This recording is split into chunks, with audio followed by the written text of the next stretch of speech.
Hello everyone, welcome to my YouTube channel. आज हम करने वाले हैं एक्सरसाइज 11.2 क्लास 9th का है। Question number 5, 6, 7, 8 and 9। तो फटाफट से लाइक शेयर कर दीजिए। अगर आपने प्रीवियस वीडियो को नहीं देखा है तो देख लीजिए ताकि आपके काम आ सके और बहुत ही अच्छे आपके मार्क्स आ सकें। ठीक है, तो चलिए स्टार्ट करते हैं आज का सेशन। ए हेमिस्फेरिकल बाउल, हेमिस्फेरिकल का मतलब क्या होता है? आधा, हाफ। जैसे जो बॉल है, मान लीजिए कोई बॉल आप खेलते हो टेनिस का, तो पूरा क्या होता है? स्फेयर, गोला, और हेमिस्फेयर आधा गोला, जिसको बोलते हैं अर्ध गोला। ठीक है, यानी half. Bowl made of brass, inner diameter कितना है? 10.5 centimetre. Find the cost of tin plating, find the cost of tin plating it on the inside at the rate of 16 rupees per 100 centimetre square. ठीक है, ये उसका rate है। तो इसका discussion तो हम बाद में कर सकते हैं। सबसे पहले हमारा मोटिव क्या है यहाँ पे? सरफेस एरिया निकालना। तो यहाँ पे हम पहले लिखेंगे रेडियस। ठीक है, डायमीटर आपको गिवन है तो आप लिखोगे diameter of hemispherical bowl. ठीक है, इसका डायमीटर कितना है? Small D is equal to 10.5 centimetre. उसके बाद लिखेंगे radius of hemispherical bowl small R is equal 10.5 upon में 2। ठीक है, कुछ लोग यहाँ से 10.5 को कैंसिल कर लेंगे, यानी कटिंग कर लेंगे, कुछ लोग नहीं करेंगे। तो यहाँ पे हम भी नहीं करेंगे, हम बाद में देखेंगे क्या करना है इसका। ठीक है, अब इसके बाद आपको निकालना है, टिन प्लेटिंग करना है, इनसाइड कर्व सरफेस एरिया आपको चाहिए। ठीक है, तो यहाँ पे लिखेंगे inner curved surface area of hemispherical bowl. Surface area को ए से, कई लोग एस से डिनोट करते हैं, जिससे मर्जी आप डिनोट कर लीजिए। हेमिस्फेरिकल का surface area 2 pi R square है। 2 पाई की वैल्यू 22/7, आर की वैल्यू 10.5 अपॉन 2 मल्टीप्लाई 10.5 अपॉन 2। ठीक है, 2 से 2 कैंसिल हो गया और 2 से ये कैंसिल हो गया, आ गया 11। क्लियर होगी बात? 11 मल्टीप्लाई 10.5 मल्टीप्लाई 10.5 अपॉन में क्या है? 7। 7 से इसको कैंसिल करेंगे 1.5 आएगा। 11 मल्टीप्लाई 1.5 मल्टीप्लाई 10.5। इसको जब आप मल्टीप्लाई करोगे तो देखिए 15 × 15, 15 × 50, यानी आपका आएगा 116.5 मल्टीप्लाई 10.5। ठीक है, क्लियर होगी बात? तो चलिए इसके आगे सॉल्व करते हैं, देखते हैं क्या आता है। इसके आगे जब मल्टीप्लाई आप इसको करोगे तो आपका आंसर आएगा 16, यानी कुछ अप्रॉक्स आएगा 173.25। ठीक है, सेंटीमीटर स्क्वायर। क्लियर होगी बात? अब यहाँ से हमने क्या करना है? कॉस्ट निकालना है। तो सबसे पहले हम यहाँ लिखेंगे कॉस्ट ऑफ टिन प्लेटिंग। ठीक है, tin plating, cost of tin plating 100 centimetre square is equal to rupees या RS ऐसे कुछ लिख लो, 16 रुपीज़। तो cost of tin plating of 1 centimetre square is equal to 16/100। ठीक है, इसके बाद लिखेंगे कॉस्ट ऑफ टिन प्लेटिंग। ठीक है, किसका? 173.2 centimetre square is equal to 16/100 multiply 173.25। ठीक है, क्लियर होगी बात? अब इसके बाद आपने क्या करना है? इसका मल्टीप्लाई करके सॉल्व करना है। तो यहाँ से हम देखेंगे, पहले हम 16 को मल्टीप्लाई करेंगे। देखिए मल्टीप्लाई आप लोग ज़रूर एक बार, मेरे हिसाब से आप लोग इसको ट्राई करना खुद मल्टीप्लाई करके। ठीक है, तो ये आंसर आएगा 2772। क्या आएगा? 2772। ठीक है, अपॉन में 100 सॉल्व करके लिखेंगे तो 27.72 रुपीज़, इतना इसका आंसर आ गया। आई होप आपको यहाँ तक क्लियर हो गया होगा। ठीक है, चलते हैं आगे बढ़ते हैं क्वेश्चन नंबर 6 की तरफ। ये बहुत ही सिंपल क्वेश्चन है। Find the radius of sphere whose surface area आपको गिवन है। किसका सरफेस एरिया? स्फीयर का। तो यहाँ लिखेंगे surface area of sphere is equal 154 centimetre square. अब सरफेस एरिया ऑफ स्फीयर क्या होता है? 4 pi R square is equal 154। R square equal to 154 upon में 4 पाई। ठीक है, R square equal to 154, 4 multiply 22/7, 7 तो यहाँ नीचे आ गया पाई की वैल्यू। अब नेक्स्ट लाइन में आप क्या करोगे? 154 मल्टीप्लाई 7 अपॉन में 4 मल्टीप्लाई 22, 22 1 जा 22, 22 7 जा 154। तो आर स्क्वायर इक्वल टू आ गया 7 मल्टीप्लाई 7 और ये हो गया 4। R square equal to 49 upon 4। ठीक है, R is equal to under root 49 upon 4। तो 49 का अंडर रूट क्या होगा? 7 अपॉन में 2। ठीक है, 4 का अंडर रूट 2। तो आपको फाइंड क्या करना था? Find the radius. तो रेडियस तो आ चुका है भाई, कितना आ गया है? इसको सॉल्व करेंगे तो लिखेंगे 3.5 सेंटीमीटर। आई होप आपको यहाँ तक क्लियर हो गया होगा। बहुत इजी था, थोड़ा सा घसीट दिया, लंबा कर दिया, कोई बात नहीं, मतलब सम को जल्दी कर दिया। ठीक है, आगे बढ़ते हैं क्वेश्चन नंबर 7। ये थोड़ा कॉम्प्लिकेटेड क्वेश्चन है। ठीक है, इस क्वेश्चन को करने के लिए सबसे पहले आपको दोनों का रेडियस निकालना पड़ेगा। ठीक है, तो मैं यहाँ आपको बताऊँगा, जैसा सेम आपने वैसा ही लगाना है, कोई चेंजेस नहीं करना। तो पहले लिखेंगे let the diameter of earth. ठीक है, कितना है? 2r। ठीक है, उसके बाद लिखेंगे radius of earth is equal to r। ये तो सबको पता है। अब क्वेश्चन ये कह रहा था डायमीटर ऑफ मून, जो मून का डायमीटर है 1/4 है। तो किसका 4 है? तो पहले लिखेंगे डायामीटर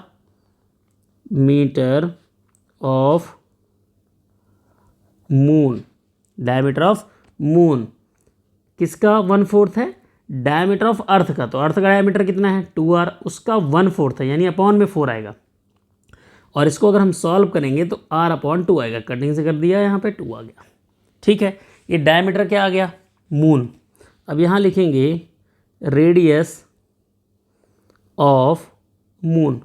अगर आपको मून का रेडियस निकालना है तो आपको क्या करना पड़ेगा? उसके डायमीटर को यानी r/2 को 1/2 से मल्टीप्लाई करना पड़ेगा। तो ये आ गया r/4। ठीक है, क्लियर होगी बात? जो मून रेडियस ऑफ मून निकालना है तो डायमीटर को 1/2 से मल्टीप्लाई करना पड़ेगा। जैसे सपोज रेडियस कितना होता है? 2, 10, डायमीटर तो हम 2 से इसको 1/2 से मल्टीप्लाई करते तो आंसर कितना आता? 5। यानी 2 से डिवाइड करना और 1/2 से मल्टीप्लाई करना, दोनों एक ही बातें हैं। ठीक है, अब चलते हैं सरफेस एरिया की तरफ। क्लियर होगी बात यहाँ तक? अब लिखेंगे सरफेस एरिया ऑफ अर्थ। क्या लिखेंगे? सरफेस एरिया, पहले मून निकालेंगे। तो यहाँ लिखेंगे सरफेस एरिया ऑफ मून। ठीक है, सरफेस एरिया ऑफ मून क्या होगा? 4 पाई। मून का रेडियस कितना है? r/4, इसका होल स्क्वायर। तो यहाँ लिखेंगे 4 पाई r²/16। 4 से ये कैंसिल हो गया तो आंसर आ गया पाई r²/4। ठीक है, क्लियर हो गई बात? अब लिखेंगे surface area of earth is equal, surface area of earth क्या होगा? 4 पाई r²। r भी उसका रेडियस है। ठीक है, आपने देखिए अर्थ का स्टार्टिंग में ही रेडियस निकाला था, तो ये r है। अब यहाँ पे इनका रेशियो लेना है तो लिखेंगे रेशियो। ठीक है, मून का कितना आया था? π²/4। अर्थ का कितना आया है? 4 पाई r²। ठीक है, इसको सॉल्व करेंगे तो ये कुछ ऐसा बनेगा 4 पाई r²/4 मल्टीप्लाई 4 पाई r²। पाई r² से पाई r² कैंसिल हो गया, आंसर आ गया 1/7। 16, तो रेशियो कितना आ गया 1:16। ठीक है, ये किसके सरफेस एरिया के बीच में रेशियो आया है? ये आया है मून के और अर्थ के सरफेस एरिया का रेशियो। चलिए क्वेश्चन नंबर 8 की तरफ बढ़ते हैं। बहुत सिंपल सा क्वेश्चन है। A hemispherical bowl is made of steel, thickness this centimetre 0.25, inner radius is of bowl is 5 centimetre, find the outer curve surface area. तो देखिए, अगर आपको आउटर कर्व सरफेस एरिया निकालना है तो आपके पास आउटर रेडियस की ज़रूरत है। ठीक है, तो यहाँ पे लिखेंगे हम लोग आउटर रेडियस ऑफ बाउल। ठीक है, आउटर रेडियस होगा 5 + 0.25, जो थिकनेस होती है उसको ऐड कर देते हैं। ठीक है, क्लियर होगी बात। अब आपने लिखना है आउटर कर्व्ड सरफेस एरिया।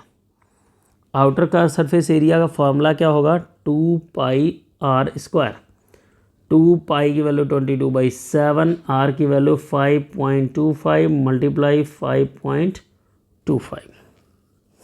ठीक है, क्लियर होगी बात। अब देखते हैं यहाँ से कैंसिल क्या होगा। कैंसिल अगर कुछ नहीं होगा तो कोई बात नहीं, हम तो कुछ और करेंगे भाई। तो 7 से इसको अगर कैंसिल करें तो हम चेक कर रहे हैं 5.25 को हम डिवाइड करें 7 से तो कैंसिल हो जा रहा है। तो ये आ रहा है 0.75। 2 का मल्टीप्लाई 22 से किया, 0.75 × 5.25। ठीक है, इसको 0.72 को मल्टीप्लाई करें 44 से, तो ये आंसर देगा आपका 33 × 5.25। अब 33 को आप 5.25 से मल्टीप्लाई करोगे तो आंसर कितना आएगा? 174.24। ठीक है, क्या था सरफेस एरिया? सेंटीमीटर²। ठीक है, आई होप आपको यहाँ तक क्लियर हो गया होगा। लाइक शेयर करना मत भूलिएगा, दूसरों को भी इसको हेल्प कीजिए ताकि वो लोग भी इसका बेनिफिट ले सकें, और ज़्यादा से ज़्यादा बेनिफिट लेंगे तो ज़्यादा से ज़्यादा उनको भी समाएगा। यहाँ पे आपका मल्टीप्लाई करने के बाद 173.25 आएगा सेंटीमीटर²। क्लियर होगी बात। आई होप आपको यहाँ तक समझ में आ गया होगा। आगे बढ़ते हैं, बहुत इजी सा क्वेश्चन है। कह रहा है a right circular cylinder just enclose a sphere of radius r, find the surface area of sphere. तो देखिए, सबसे पहले यहाँ पे surface area of sphere, cylinder और दोनों का रेशियो निकालना है। ठीक है, तो यहाँ पे जो आपको यहाँ सिलेंडर दिख रहा है उसका हाइट इसका डायमीटर स्फीयर का सेम है। देखिए, इसकी हाइट कितनी है h, और इसका डायमीटर कितना है? यहाँ r है और इसके नीचे r है, तो कितना हो गया 2r। ठीक है, और यहाँ रेडियस कितना हो गया r। अब आपको लिखना है यहाँ पे सबसे पहले radius of sphere. Radius of sphere, radius of sphere कितना है? r। ठीक है, क्लियर होगी बात। रेडियस ऑफ स्फीयर कितना है? r है।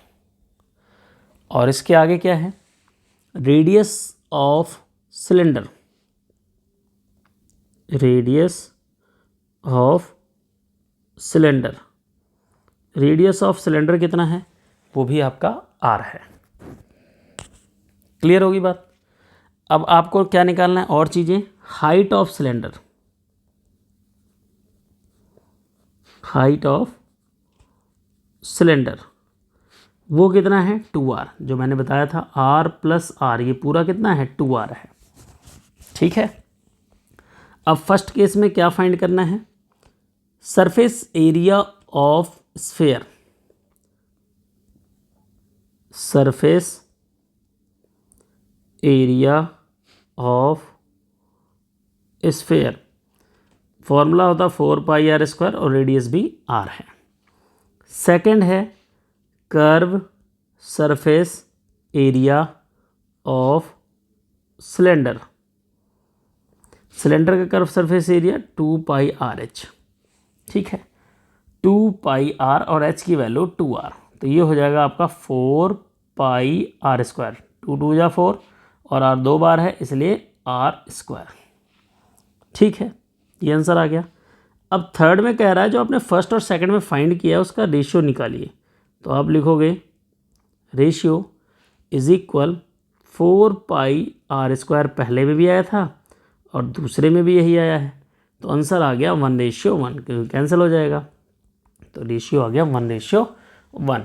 आई होप आपको पसंद आ, ये जो वीडियो है बहुत पसंद आई होगी और समझ में भी आया होगा, अच्छे से आया होगा। अगर नहीं आया तो आप इसको 2-3 बार कम से कम देखिए और कॉपी पे नोट कीजिए, रिवीजन कीजिए। और कोई प्रॉब्लम आती है तो पर्सनली मुझे मैसेज कीजिए, कॉल कीजिए, जब भी आपको टाइम लगता है, ठीक है। और मस्त रहें, व्यस्त रहें, पढ़ते रहें, पढ़ाते रहें, एक दूसरे को बताते रहें, सबकी हेल्प करते रहें, हमारी भी हेल्प करते रहें, चैनल को शेयर करते रहें। इसके साथ मिलते हैं नई वीडियो के साथ, तब तक के लिए बाय बाय।